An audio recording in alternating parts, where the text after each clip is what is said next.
Hi! Even in the dark, you found your way back. I'm so glad. Have you ever ended up with the power going out and you can't find that flashlight? You know you have a candle somewhere. You're pretty sure you bought a headlamp, but you don't know where it is.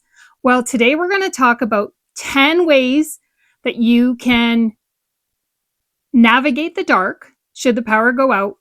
And I'm going to explain a little of the benefits and disadvantages to each. And then hopefully you'll be on your way to getting your lighting situation under control should the power go out again.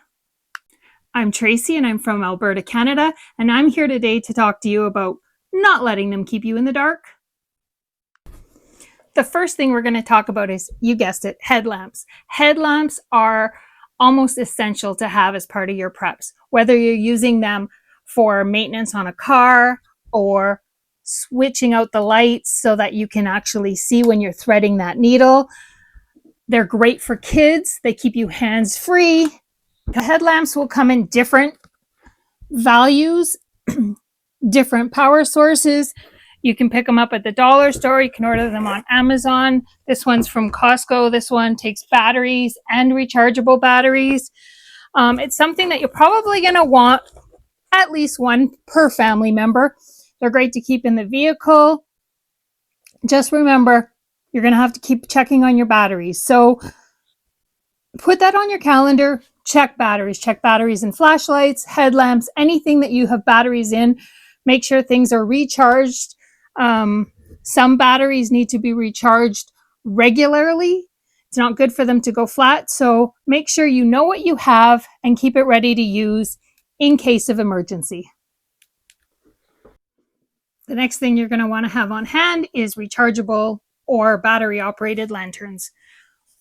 These are from the dollar store and we keep them in every single bathroom. There's 3 different brightness levels.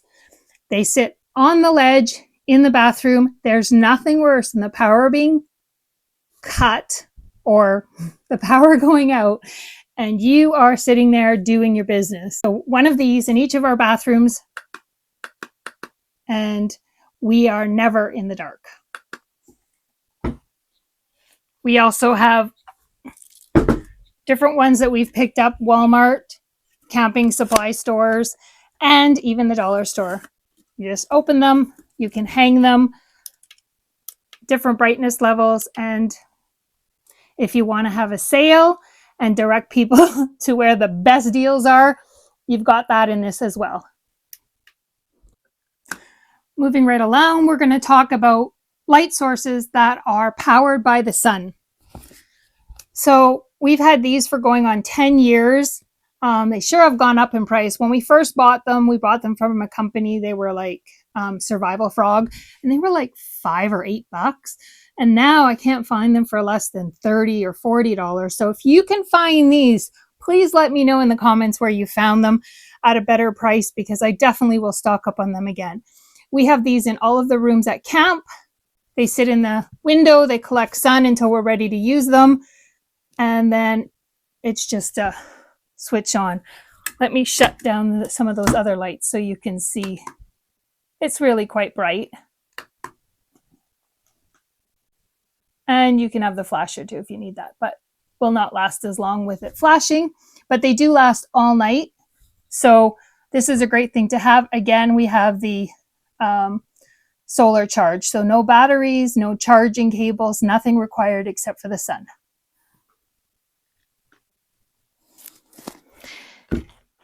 And then we're going to move directly from our solar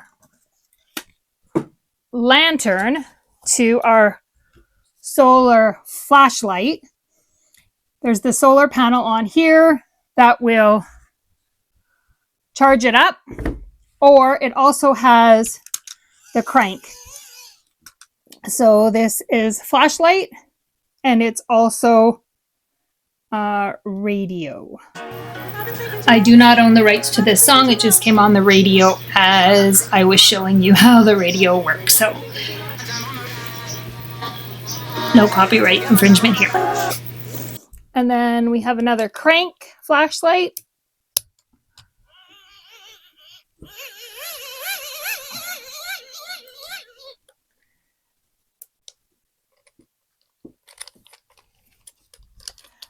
So one thing that I'd suggest if you have small kids and you don't want your kids to be seeing this type of equipment and getting concerned that, you know, things are going to get scary in a hurry, what we did is we've planned survival parties.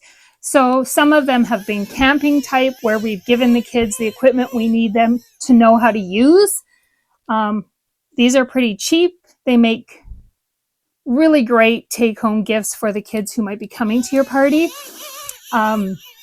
Quick funny story, we did a survival type party, I'm going to say back in 2008. And we had a backpack and we put some survival stuff in each of the backpacks for the kids to take.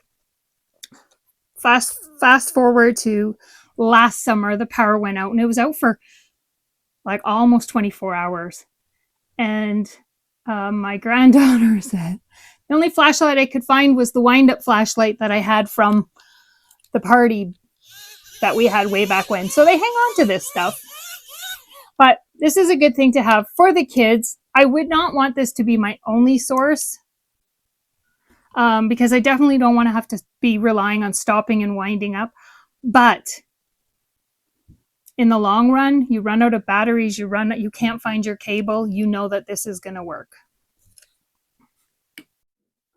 So next, and probably the most common, is the flashlight. So you can get different kinds of flashlight, different powers of flashlights. That one is very, very bright. This one is from Costco and it's 7,000 lumens. We have some that will fit on this one is 9,000 lumens. And it's got the pouch, which is always a good thing to have as well. Want to consider size difference, how you're going to carry it, how heavy it is, how it recharges.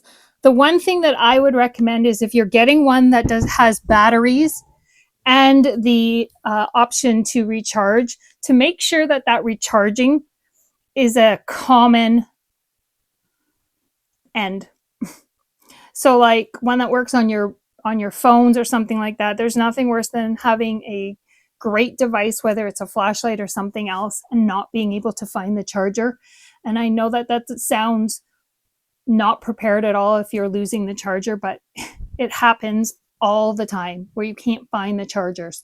So if you have a universal charger, this one charges with the USB-C. So obviously that's something we have around the house. And the different options there. Some of them have the light on the side. So that's great if you need a broader range for your light. Again, these can be picked up anywhere. Watch for them to go on sale. I am a little addicted to flashlights. So every time I go someplace and they have flashlights, I'm picking them up. I pick them up because I put them in stockings. I put them in Christmas gifts. I attach them to birthday gifts. All the time, flashlights. So have you got flashlight at your house? You got one next to your bed so that if you wake up and the power's out, you can get to wherever you need to get to. Do you have one in your vehicle? Do you have one up or down the stairs, or do you have some kind of lighting on the stairs? Flashlights are cheap, but flashlights are only as good as the power you have in it. So check your batteries, make sure they're not corroding, change them out. We are notorious for doing battery swaps. We'll pull them out of flashlights and we'll throw them in the kids' joysticks so that it's not an emergency. Okay, don't tell them I said that. It's not an emergency if the batteries die in the middle of a game, but it could be an emergency if the batteries die when we need that light. So I've mentioned a few of these things that we keep in our vehicle. We keep a headlamp, we keep a flashlight, but we also keep these in our vehicle. They have a magnet on the back. They also have a hook that pulls out that you could hang them somewhere.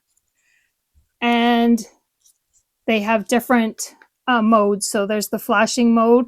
So if your vehicle breaks down on the side of the road, or even worse, not on the side of the road, you need to make sure that you are flagging oncoming traffic. So there's the flasher, the quicker flash, swirly one, different modes like that, and then eventually it's just a flashlight. So these are rubber all the way around. Let's maybe turn that off so that you can see. Rubber all the way around, magnet on the back, so they'll stick onto anything magnetic. They would stick to your fridge if you don't have a non-magnetic fridge. You could stick it on your door. If you have like a steel exterior door, stick it on the inside of the door so that you could grab it if you had to. But yeah, these are made for your vehicle. They come in 4-packs and 6-packs, and I'll be sure to put that link down there. They do go on sale often. Hopefully they'll go on sale soon, but it's a good thing to keep in your cart so you can get the notification when they do go on sale.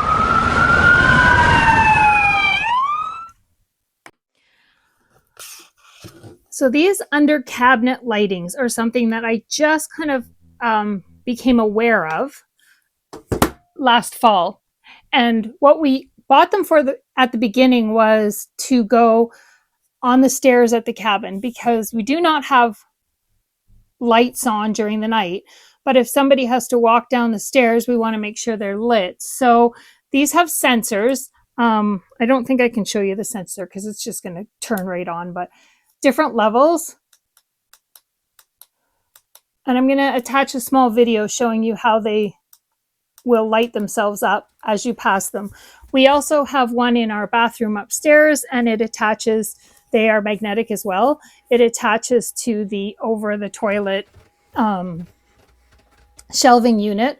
So when we walk into the bathroom, it goes on. We just have it on the dimmest, but it's just enough light for us to get in there and get out without having to turn on the big light. So these come in packs of 2 or in packs of 3. They come in the 14-inch, or I believe it's the 10-inch, but I will drop that link in the description as well too. They are great to have, and you could always just grab it off and walk around if you needed it for the light, because they just stick on with magnets. And they also charge with the same USB 3 that you use for your phone. So it's great because it's not a completely unique charger that you may or may not misplace. So I highly recommend these, whether it's just for everyday nightlight use or emergency use, or I don't know, you want to do a lightsaber photo shoot. Do what you want with them, but I highly recommend them. Maybe you're looking for a more permanent source of lighting. Let's dim some of these other lights. This one comes with remote, and hang it wherever you want. And there's your light, and there's your power source. So this would have to be outside. It's got quite a long cable. Whether you're using that maybe under a gazebo, in an outhouse, or in a garage, in a shed, or you just want to keep it lit so that if the power goes out, you can hang this in a room that you're in so that you have your light source. It comes with a remote. The remote uses batteries. It has a timer so that it'll shut itself off. Why things like this are great: you decide to go camping and you need a light in your tent. You got one. Your kids are having a sleepover in the basement and you want to put this on so that the lights go off and nobody has to get up and get out of bed. Another great option, pretty bright. You could use it as a ring light if you needed to. Maybe you're going to have a disco. Again, you decide what you want to do with it, but this was definitely worth the money. We have these plugged in at various places around the house, one at the top of the stairs, one at the bottom of the stairs. Can you tell I'm a little bit worried about falling down the stairs at night? It started when we had kids. We had these in the hallway outside their bedrooms. I have one in the kitchen, which, because of the open concept, lights up most of my main floor. It plugs into the wall and it recharges all the time. When the power goes out, and depending on which mode you put it on, but when the power goes out, it just automatically lights itself up. So when it has no power, it lights itself up, or you can have it on sensor, which means it'll be dark until somebody passes by it. Even with the power, it'll turn itself on. And then you can also take it off the wall and use it as a flashlight. So good safety feature. If you have small kids, maybe you have older parents, maybe you just don't see that well in the dark. I would definitely grab a few of these because we don't want to wait for an emergency, nor do we want to create an emergency and falling down the stairs at night because either the power's out or you just didn't want to turn the lights on and wake anybody up. These will light up the stairs. These will light up the stairs, and they're recharging all the time. So it's not like it's costing you anything once you've made your initial purchase. So definitely get these. And last but not least, we have candles. Whether they're battery operated candles, which are not giving off a whole lot of light, but enough light in a dark room to keep you from bumping into things. And maybe you need a little mood lighting. So we have battery operated candles, and we have candles that are made from either lard, wax, or tallow. And if you want to know how to make candles, be sure to follow along, because once we're done this 12-week series, we're going to jump in on how to do some of this yourself. So candles can be bought anywhere. When we hit up secondhand stores, they often put bags of candles in. We keep them whether we're going to use them as those candles themselves or we're going to melt them down and turn them into bigger candles. Different things to keep you lit when the power goes out. We definitely do not want you to be in the dark. So I've showed you numerous things that you can get, you can do, you can buy, you can have to keep your family in the light if the power goes out. And some alternative ways that you might use those devices so they are not just emergency only. We want to make sure that what you're buying, you're using. So I'd like you to think of the things that I showed today and let me know in the comments what's something that you could see you or your family using, even if the grid does not go down permanently. Well, I sure hope you have those notifications set so you can join me next week when I start talking about building your food storage. Until then, take care, be safe, plan ahead, just in case.